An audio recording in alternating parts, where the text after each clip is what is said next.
सो high guys, Roshni है। Welcome back to my channel. तो चलो आज फिर से अपना रियल और स्टोरी स्टार्ट करते हैं। तो आज के जो स्टोरी के कैरेक्टर्स हैं उनका नाम मैं रख देती हूँ, रानी, ऋषभ एंड राहुल। तो रानी और ऋषभ एक रिलेशनशिप में, वो एक अलग अपार्टमेंट में रहते हैं, एक ही कंपनी में काम करते हैं, तो वहीं से आना जाना करते हैं। वो महाराष्ट्र में कोई जगह पे रहते हैं। एंड ऋषभ का बड़ा भाई है एक राहुल। तो राहुल का भी हाल फिलहाल में प्रमोशन हुआ है एंड उसका ट्रांसफ़र भी हो गया। Promotion as a territory manager उसका हुआ एंड ट्रांसफ़र होकर वो उसको नासिक में किसी जगह पे उस पर घर दिया गया है रहने के लिए कंपनी की तरफ से। तो ऋषभ जो है वो राहुल जो है वो घर में ज़्यादा दिन रहता नहीं। जो उसको घर दिया गया रहने के लिए, इसमें ज़्यादा दिन रहता नहीं क्योंकि वो हमेशा डीलरशिप्स के लिए बाहर जाता रहता है। तो हमेशा 5 से 10 दिन वो घर में रहता है। इन महीने में 5 से 10 दिन वो घर में रहता है। तो राहुल जैसे ही वहाँ पे गया तो वो नोटिस किया कि जितने भी उसके नेबर्स हैं ना, वो उससे बातचीत नहीं करते हैं, हमेशा चले जाते हैं या इधर उधर, तो बातचीत नहीं करते हैं। तो इसने ज़्यादा ध्यान नहीं दिया कि वो भी बिजी रहता था हमेशा एंड उसने भी इस बात को इतना इंपॉर्टेंस नहीं दिया। वो जैसे ही वो घर में गया ना, वो कुछ चीज़ें नोटिस करने लग गया, माइनर चीज़ें नोटिस करने लग गया, जैसे कोई इसका बाल खींचते आ रहे या उसको टच किया या उसका नाम पुकारा या कोई घर में दौड़ रहा है। तो उसको लगता था कि नहीं, ये सब नोटिस करता था क्या, उसको लगता था कि ये सब उसका वहम है, ये सब एक्चुअली में होता नहीं, ये सब उसका वहम। ऐसे ही धीरे धीरे छोटी छोटी चीज़ें होती तो अब उसको इग्नोर करते रहते। तो और ये भी इसके साथ होता था कि जैसे वो हमेशा घर से बाहर ही रहता था। तो 10-5 दिन बाद जब वो वापस आता तो उसको लगता था कि हाँ, आपकी जो चीज़ें हैं ना वो इधर उधर है।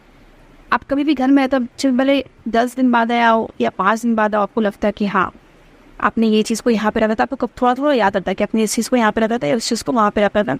वो जब वापस आता तो उसको लगता था कि उसका घर कोई यूज़ कर रहा है, ऐसे जैसे कोई आदमी वहाँ पे रहता है और उसको यूज़ करता है घर को, ऐसा उसको फीलिंग आता था।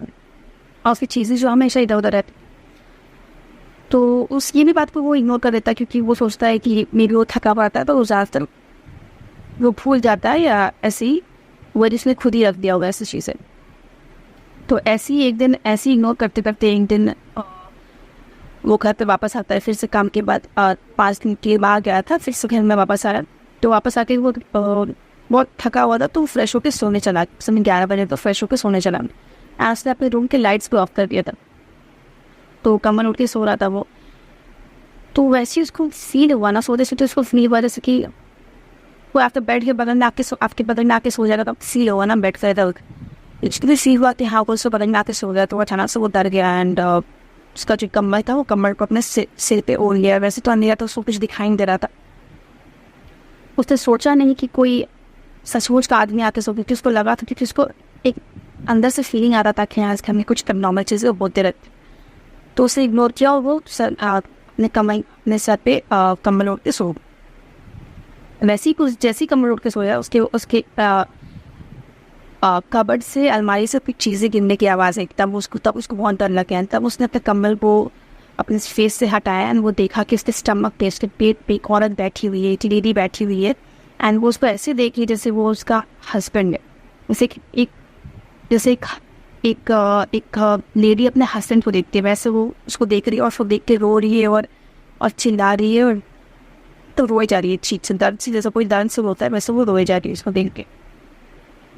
उस समय उसके जो गले से आवाज़ भी नहीं निकल रहा था। उसको लग रहा था कि अपने गले से आवाज़ तक नहीं निकाल पा रहा है। अपने बॉडी को हिलाने की कोशिश कर रहा था, उसके बॉडी भी नहीं हिल रही, अपने आंखों के पलकों को भी हिला नहीं पा रहा है। वो ऐसे सतत उसको देख ही जा रहा है। उसमें बहुत स्लीप आउट हो गया। कैसे कैसे वहाँ से वो जान छुड़ा के वो अपने बॉडी को फ्री कर पाया। जैसे स्लीप पैरालिसिस में होता है ना कि आप अपने बॉडी को हिला नहीं पाता, कोई बोल नहीं पाता, तो वैसे ही इसके साथ हो रहा था। कैसे कैसे उस दिन वो भागा एंड रानी और ऋषभ के अपार्टमेंट में जाके उस दिन वो नाइट वहीं पे स्पेंड किया। उसके बाद वो अपना सामान लेने के लिए उसने सोचा कि फौरन इस घर को उसको छोड़ने, उसका जो भी इंपॉर्टेंट सामान था वो लेने के लिए वो सुबह में गया। जब सुबह में गया, जब सामान पैक करके वापस वहाँ पे घर वापस उस जगह पे शिफ्ट होने के लिए वो आ रहा था, तब उसके नेबर ने उससे बात किया, पूछा कि आप क्यों यहाँ से छोड़ के जा रहे हो। तो उसने बताया कि उसके साथ ऐसी ऐसी चीज़ें हो रही है, इसकी वजह से वो घर छोड़ के जा। तब उसके नेबर ने उसे बताया कि आप जिस घर में रह रहे हो उस घर में ही एक औरत ने सुसाइड किया था आपके आने से कुछ दिन पहले ही। उस औरत ने वहाँ पे सुसाइड किया था एंड उसका बॉडी वहीं पे जिस बेड पे वो सोता था, जिस बेड पे राहुल सोता था, उसी बेड पे उसका बॉडी फना हुआ मिला। उसके इस औरत की हस्बैंड ने उसको छोड़ दिया था किसी और दूसरे औरत के लिए and that's why she committed suicide. So उसमें भी उसके सोल को या उसकी आत्मा को शांति नहीं मिला, उसकी वजह से वो वहीं पर भटक। कि आप जब भी आपका मौत जब आना नहीं होता और आप खुद से कर लेते हो, सुसाइड जिससे आप कमिट करते हो, तो माना जाता है कि आपका जो सोल है ना, उसको उससे सेटिस्फैक्शन नहीं मिलती और हमेशा इधर से उधर भटकते रहता है। तो मे भी उसकी वजह से उसका सोल जो है वहीं पर परफेक्ट आता है। तो ऐसी स्टोरी एंड हो जाता है एंड राहुल वहाँ से शिफ्ट हो जाता है। उसके बाद उसको ऐसा कुछ भी होता नहीं है, उसके साथ कोई भी अलग नॉर्मल चीज़ नहीं होता है।